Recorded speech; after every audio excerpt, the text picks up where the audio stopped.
Agricultural producers in the United States are confronted with a crisis that has never been seen before. China, the largest importer of agricultural products in the world, is shifting its focus away from American imports and towards Brazil and Argentina, which poses a threat to the foundation of American agriculture. Exports of agricultural products from the United States to China have reached all-time lows, with corn exports falling by 71% and soybean exports falling by 13% through September 2023. The United States is currently facing an unprecedented agricultural trade deficit of $42.5 billion, which is projected to occur in 2025. This represents the most significant transformation in the history of farming in the United States. As a form of retaliation against duties imposed by the Trump administration on $300 billion worth of Chinese goods, China strategically imposed 25% tariffs on United States soybeans, beef, pork, wheat, maize, and sorghum in 2018. This was the trigger that started the crisis. Because the impact was so severe, the government of the United States provided compensation to farmers in the amount of $23 billion. According to the findings of the Government Accountability Office, the transformation of agricultural trade between the United States and China sheds light on a stark story of strategic realignment. For the year 2016, the United States was in charge of 40% of China's soybean imports. The current share of that country has dropped to 18%, while the share of Brazil has increased from 46% to 76%. The United States became China's primary maize supplier in 2023, just 1 year after Brazil gained market access. This shift accelerated in 2023 when Brazil surpassed the United States in this capacity. The economic impact it has had on farmers in the United States has been significant and measurable. Recent research conducted by the National Corn Growers Association and the American Soybean Association estimates that the annual value of soybean production will suffer a devastating loss of $3.6 billion to $5.9 billion, while the value of corn production will suffer losses of $0.9 billion to $1.4 billion.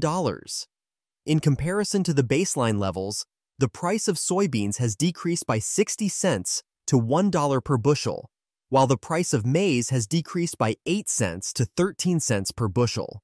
Mark Tuttle, a soybean farmer from northern Illinois, is the one who is raising the increased alarm. "We are very worried about this. A considerable quantity of soybeans are being produced in South America. If we were to decide to implement additional tariffs, it would have a significant negative impact on our current situation.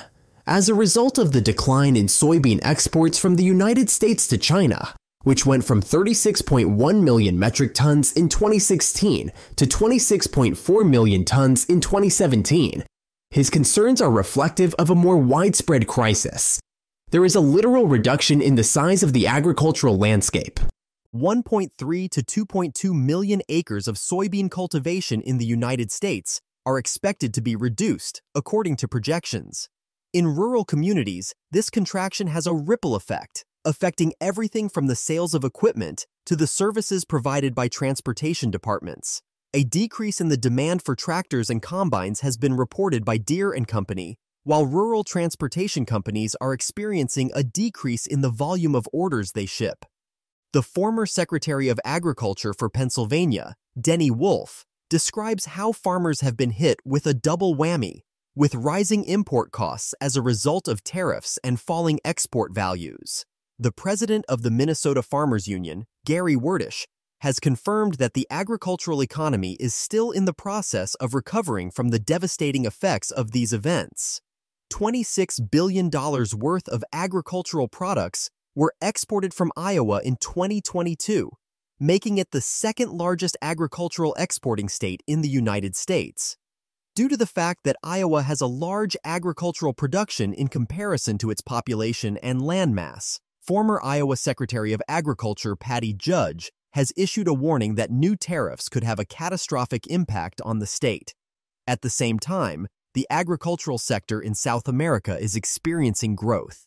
Significant investments in infrastructure are being made by Brazilian farmers in order to increase their capability of production. Their soybean and maize prices have increased by 75 cents to $1 per bushel, which is significantly higher than the average. On the other hand, Argentine farmers are increasing their production in order to satisfy the demand from China. Brazil has invested billions of dollars in modernizing ports and expanding railway lines. The strategic thinking of China is revealed even by Pei, an agriculture analyst working for Trivium China, which is based in Beijing. Having the knowledge that the United States has less influence over China's food security in the event of a major conflict gives Beijing a sense of increased safety. Trade is not the only aspect of this strategy. In an effort to increase domestic production, Chinese livestock companies are decreasing the amount of soy meal that is used in animal feed, while the government is beginning to approve genetically modified varieties of maize and soybeans. Rural areas in the United States are being severely impacted. Wendong Zhang, an agricultural economist at Cornell University, explains that China's retaliation would be proportional in terms of the value of the trade, and it would be done with the intention of inflicting economic and political cost, which typically results in retaliation on agricultural products. The combined annual hit to the economic output of the United States that results from decreased exports of soybeans and maize ranges from $4.9 billion to $7.9 billion. The president of the Brazilian Foreign Trade Association, José Augusto de Castro, discusses the long-term implications of this shift. We have to get used to the fact that this is the reality. We were under the impression that Argentina was one of our captive markets. However, this has been demonstrated to be not the case. China will continue to make efforts to win over markets, regardless of whether they are geographically close by or far away. It is not just farms that are affected by the agricultural downturn. Rural banks are reporting an increase in the number of loans that have been defaulted on, grain storage facilities are operating below capacity, and younger generations are leaving farming communities at an increasing rate. Every industry that is connected to agriculture is affected by this, from those that supply fertilizer to those that provide transportation, from those that sell farm equipment to those that are local businesses. A study that was conducted on the World Agricultural, Economic, and Environmental Services warns of changes that are permanent. A tariff-based approach that is repeated over and over again speeds up the conversion of cropland in South America, which has long-term implications for the export of soybeans and maize for the entire world. And the burden is borne by corn and soybean farmers in the United States. In a number of different scenarios, the amount of soybeans that the United States exports to China could decrease by 14 to 16 million metric tons annually, which would be a decrease of 51.8% from the levels that were previously seen. When asked about the ongoing struggle, Brent Swart, president of the Iowa Soybean Association, provided a description. As a result of the beginning of the trade dispute between the United States and China, many farmers may have experienced a similar situation, which included falling commodity prices and a persistent financial squeeze. This study only serves to highlight the significance of trade, which continues to be a top priority for soybean farmers in the United States. Every year, the disparities between the deteriorating markets in the United States and the growing power in South America become more pronounced. Not only are Brazil and Argentina increasing their production, but they are also undergoing a substantial transformation of their agricultural infrastructure. Their position as China's preferred suppliers is strengthened by the construction of new ports, the expansion of railway systems, and the modernization of storage facilities. A more comprehensive strategic plan is reflected in China's shifting agricultural focus. Since the year 2018, Chinese businesses have been making systematic investments in the agricultural infrastructure of South America, thereby decreasing their reliance on the United States. These days, the majority of the country's most important agricultural imports, which include soybeans and maize, come from Brazil and Argentina, rather than from farms in the United States. In a straightforward statement, Jay O'Neill, a consultant for the grain industry and a former economist at Kansas State University, says, "I believe it is terribly naive of anyone to think that the election of Trump and the Republican Party will be beneficial for agriculture." His evaluation reflects growing concerns about the possibility of new tariffs and trade tensions. both of which have the potential to further damage agricultural exports from the United States. Impacts on a state-by-state basis shed light on the severity of the crisis. Associations representing farmers in Minnesota and Wisconsin have reported ongoing difficulties in recovering from the initial effects of the trade war.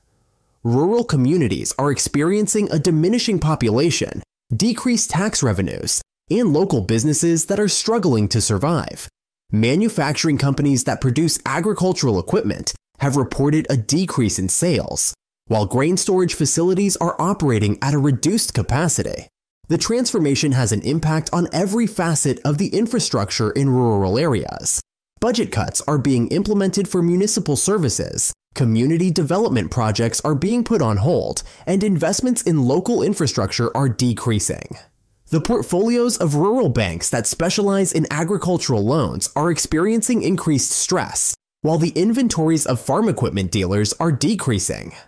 The pivot that China is making creates opportunities for South American agriculture that have never been seen before. China has reached record levels of agricultural exports from Brazil, while Argentina has reported an increase in demand for its agricultural products. Both nations are increasing their agricultural operations, making investments in new machinery, and developing additional infrastructure in order to accommodate the increased export volumes.